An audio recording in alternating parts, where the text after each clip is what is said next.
Hi my dear friends, ఇవాళ నేను coinage అనే పదానికి అర్థం చెప్పబోతున్నాను. కాయినేజ్కి రెండు అర్థాలు ఉన్నాయి. ఒకటి చారిత్రాత్మక పరమైన అర్థం, హిస్టారికల్ మీనింగ్. కాయిన్స్ చలామణిలోనికి వచ్చిన కాలాన్ని కాయినేజ్ అంటాం.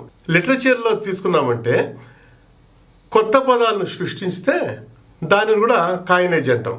గూగుల్ యొక్క స్పెల్లింగ్ ఏంటంటే GOOGL. గూగుల్ అంటే ఏంటంటే ఒకటి తర్వాత 100 సున్నాలు పెడితే వచ్చే అంకెనే గూగుల్ అంటాం. ఆ గూగుల్లో నుంచే వచ్చింది GOOGLE, సెర్చ్ ఇంజిన్. అదేవిధంగా పెస్టిసైడ్స్, పెస్ట్ అంటే కీటకాలు, సైడ్ అంటే కిల్లింగ్, పెస్టిసైడ్స్ కీటక సంహారిణి.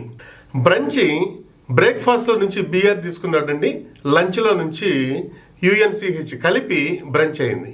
బ్రంచ్ అంటే దాని మీనింగ్ ఏంటో మీరు దయచేసి కామెంట్ సెక్షన్లో పెట్టగలరు. Thank you very much.